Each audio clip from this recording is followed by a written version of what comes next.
Hola, ¿qué tal? Gracias por acompañarnos nuevamente en este programa Universidad y Vida. Es un espacio del periódico Cambio de Michoacán y en esta serie estamos participando la Escuela Nacional de Estudios Superiores, Unidad Morelia de la UNAM. Y el tema del programa de hoy es precisamente el tema de patrimonio histórico. Y tenemos aquí de invitada a la doctora Ilia Alvarado Ciso. Ilia es licenciada en Lengua y Literaturas Hispánicas, es doctorado por la Universidad de Castilla-La Mancha y también es profesora en la licenciatura de Geohistoria de la ENES Morelia. Muchísimas gracias, Ilia, por acompañarnos. Bienvenida. Gracias, Ana Claudia. Y bueno, Ilia, el tema principal de interés de estudio de Ilia es el patrimonio, como ya lo dije. Ella está dando ahorita una asignatura llamada Geografía del Turismo. Y bueno, platícanos un poco de qué trata la importancia de estudiar esto, la geografía y su relación con el turismo y el patrimonio. Bueno, lo primero sería que el turismo es una actividad económica que tiene gran importancia en las sociedades actuales, pero también tiene un gran componente territorial. Siempre que hablamos de turismo es hablar de desplazamiento, viajar de un espacio a otro.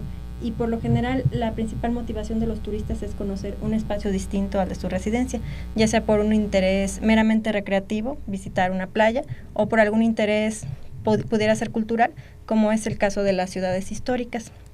Entonces, ¿por qué es importante estudiarlo desde la perspectiva geográfica?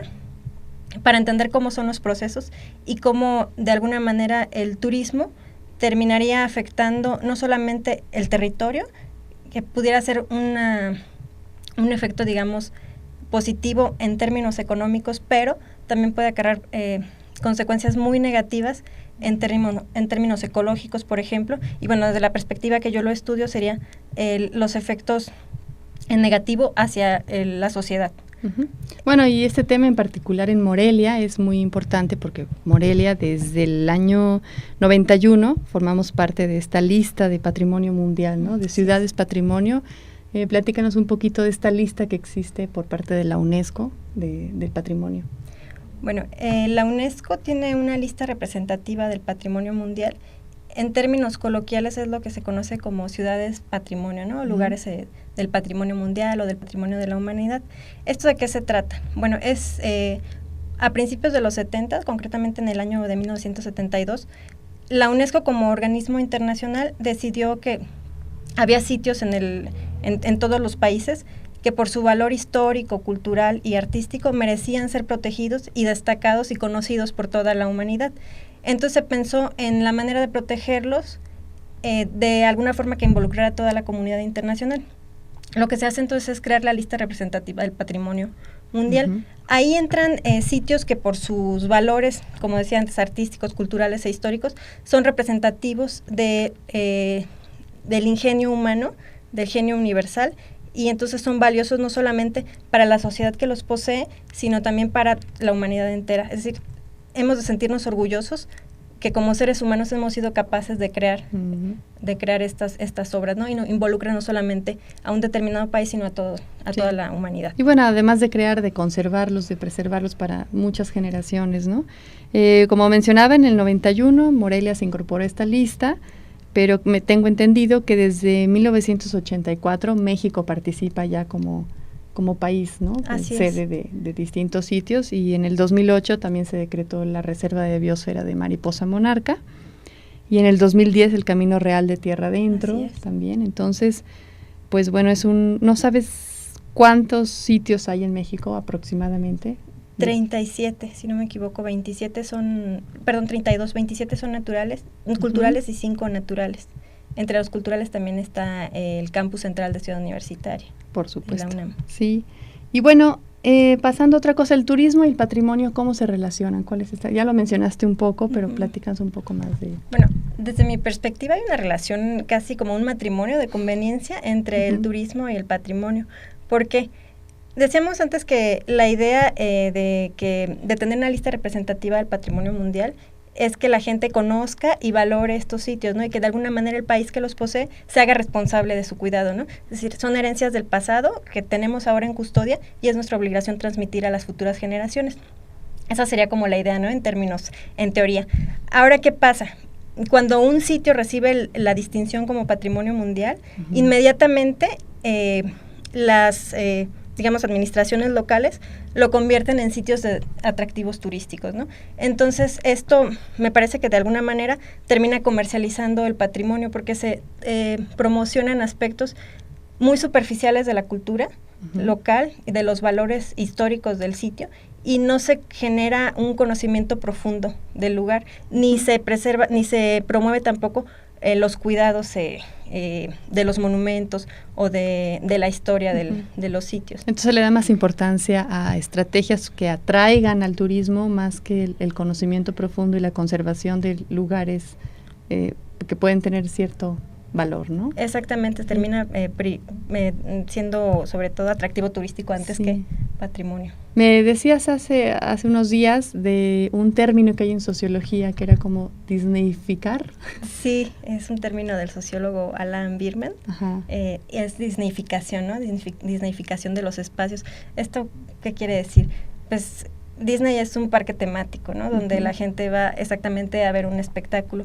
Entonces, muchas veces la ciudad es patrimonio, o ahora los pueblos mágicos, que es un programa de la Secretaría de Turismo, lo que terminan haciendo es esto, ¿no? Disfrazando los centros históricos, pintando las fachadas, arreglando las plazas, incluso disfrazando a la gente local, ¿no? Con atuendos coloniales, poniendo fuegos artificiales por las noches en los edificios y así, ¿no? Entonces termina siendo realmente un espectáculo el patrimonio, ¿no? Pero un espectáculo además muy superficial, donde lo que destaca pues es lo moderno, las luces, los fuegos artificiales, las representaciones de, no sé, de leyendas teatralizadas que no tienen muchas veces un trasfondo histórico, sino simplemente el espectáculo.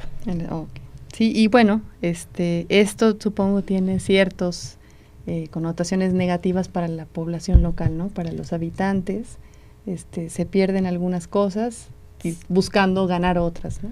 Sí, de hecho, en estudios turísticos, en estudios de impactos del turismo desde la perspectiva social, se habla de capacidad de acogida turística, que es decir, qué tantos visitantes puede soportar un sitio, no solo físicamente, porque bueno, hay muchos monumentos que por su antigüedad no pueden recibir más de 1,000 visitantes al día, por ejemplo, porque terminarían dañando la estructura. Pero esto también pasa, por ejemplo, en términos sociales, ¿no? ¿Qué tanto puede soportar una sociedad de estar recibiendo visitantes? Y también qué tanto las culturas visitantes, la cultura de los visitantes, termina influenciando a la cultura local. Aquí a lo mejor no es tan notorio, pero por ejemplo en países como la India o Tailandia, que reciben mucho turismo extranjero de habla inglesa o francesa, y entonces los residentes tienen que adaptarse a la lengua de los visitantes, ¿no? Y no es al contrario, entonces hay una aculturación, pero siempre hacia la cultura dominante, digamos. Bueno, y brincando un poco a estos tipos de patrimonios distintos que hay, háblanos un poquito del patrimonio cultural inmaterial. ¿A qué se refiere esta categoría? Bueno, primero hay que distinguir, ¿no? Que la lista del patrimonio mundial está dividida en cultural y natural. Eso es la convención de 1972. Después, en el 2003 o 2004, no recuerdo exactamente la fecha, la UNESCO considera que no solamente lo material tiene un valor universal y que debe trascender, sino que también hay expresiones, tradiciones, costumbres que son muy propias de una cultura y que merecen ser preservadas, ¿no? Entonces lo inmaterial se refiere a lo intangible, cosas que no son edificios, que no tienen un recipiente físico, pero sí tienen conocimientos y tradiciones detrás. Sí, y bueno, y en este tenor, ¿qué opinas tú del decreto que se declaró hace unos días para declarar el patrimonio cultural intangible las corridas de toros y la charrería aquí en el gobierno, en el estado de Michoacán?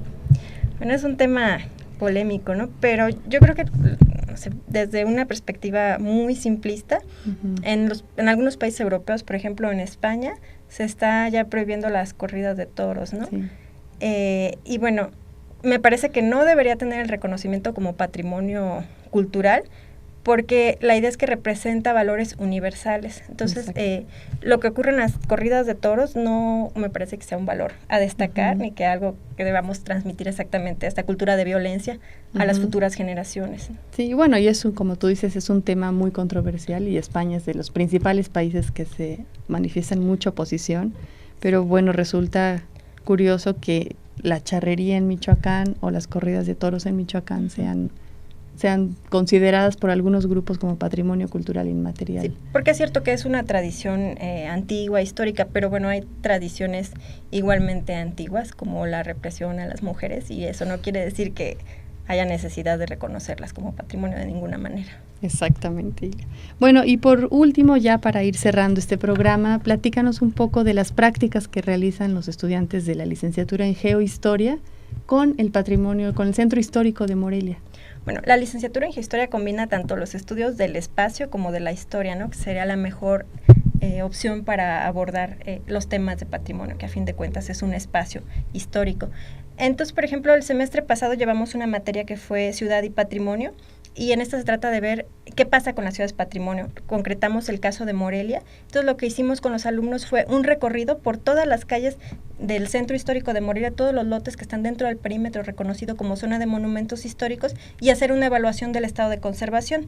Entonces, los resultados fueron muy contundentes. La zona más céntrica alrededor de Catedral y la avenida Madero es la que está mejor conservada. Mientras más se van alejando los lotes de esa zona, el estado de degradación es mayor. Sobre todo se nota hacia la zona norte, donde es la antigua central de autobuses. Sí. Entonces, ahí me parece que queda muy claro cómo el patrimonio se conserva siempre con fines de imagen y de imagen turística, ¿no? Y en la principal avenida, y sí, todo lo que hay alrededor se mantiene en el olvido, quizá en el abandono, ¿no? Exacto. Por ejemplo, están muy bien conservados los inmuebles que tienen usos turísticos, hoteles, restaurantes, bares, pero los que tienen usos de vivienda tradicional son los que tienen el índice más bajo de conservación, mayor nivel de degradación. Entonces eso nos habla de que el interés general de los programas de gestión está hacia la inversión con fines de imagen, mientras que la vivienda, que debería ser la principal función y la razón de ser del centro histórico, se va perdiendo poco a poco. Uy, bueno, pues qué interesante. Muchas gracias por estos datos que traes, y no sé, algún último comentario que te gustaría sobre el estudio del patrimonio y los profesionistas que se dedican a patrimonio. Bueno, la idea sería que no solamente hay que preocuparnos por imagen, por materialidad, sino también verlo desde un punto de vista humanista, que es lo que intento siempre que piensen los chicos, ¿no? Que el centro histórico, a fin de cuentas, es un espacio habitado, ¿no? No solamente es un espacio reconocido por la UNESCO, sino que ahí vive gente, y bueno, es lo que realmente hace que un espacio sea vivo o que vaya directo a la degradación. Bueno, pues qué bueno que están estudiando estos temas en la licenciatura en Geohistoria. Y bueno, ya te agradecemos mucho tu visita a este programa, la Universidad y Vida, y gracias a ustedes por vernos una vez más en esta serie. Hasta pronto.